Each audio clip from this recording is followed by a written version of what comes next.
Hello and welcome to this follow-on video I've got for you today. I get asked a lot about what the best ancient sets to go for, so this one will be about the best 4 pieces that are currently available. I have made a 2-piece video so far, which you can find the link in the description if you want to watch that first. I'll be making a 6-piece set soon, so make sure you subscribe so you don't miss out on that, or maybe forget that it's coming out. And just to clarify that this is only my opinion, and certainly different styles or team matchups would change of what you think is best. This is just my opinion, and I'll explain lightly of why I picked them. So starting off with the number 1 spot would be the Shadow Fighter. This would be my first choice because I think at the 4-piece stage this is one that shows the biggest difference in damage increase compared to all the others. Even though it still has a low 18% chance of dealing an additional 30,000 damage, with every critical strike the Shadow Fighter is able to dash to the lowest health enemy and deal another 40,000 damage and stunning them for 1.7 seconds. This doesn't seem on paper to be that crazy in stats, but because of how frequent you can hit criticals as a Shadow Fighter, you'll see the damage meters really show in favour of as one of the highest damage people you can get. Number 2 is the Annihilator. The reason for the Annihilator makes an appearance now is because this tank can deal much more damage than all the other tanks. They burn for 9,000 damage per second around them.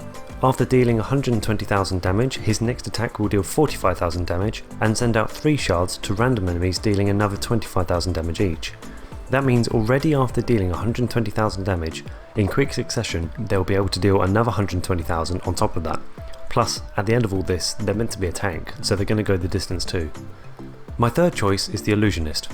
Now this and my next choice are here again, but for good reason.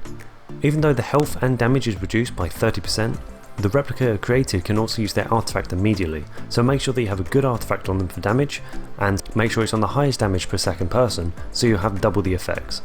The replica can also have an 80% chance of dealing 25,000 pure damage and silences for 1.6 seconds, meaning it will happen really frequently, making up for all the lost damage, having an extra artifact, and then having an extra person on your team for 7 seconds, so having that extra person on your team is going to give you a massive advantage.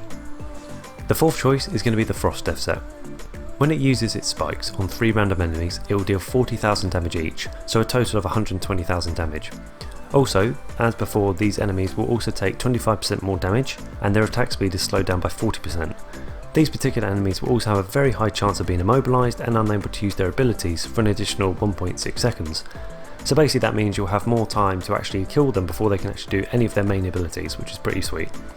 After all of this, once in a while it will deal 23,000 damage, and that will be 130% of that will restore the Frost Death's health, which means this will be great for damage, but also have some sustain on your archer compared to all the others, meaning it'll stay alive. The final choice is going to be the Bane. This is an easy choice for me after knowing how effective the damage the Bane can have with a 4-piece when it's active. It will poison an enemy for 55,000 damage. This poison can spread to nearby enemies, and that's crazy for when you can imagine if it hits a tank or a mage it could easily spread. But the reason why it's last on my list is because if it hits an archer and it poisons them, most people don't have more than 1 archer, or maybe 2 at best, so the damage is really reduced because of that. But if it hits a tank or a mage, then you could be looking at some great potential damage. Right, there we go, that is my top 5 of the best 4-piece sets available with their best abilities. But what would be in your top 5? I'd love to know, and I'll certainly get back to you. Anyways, thank you for watching, please like and subscribe, especially if you're new, and enjoy the rest of your day, and I'll see you in the next one.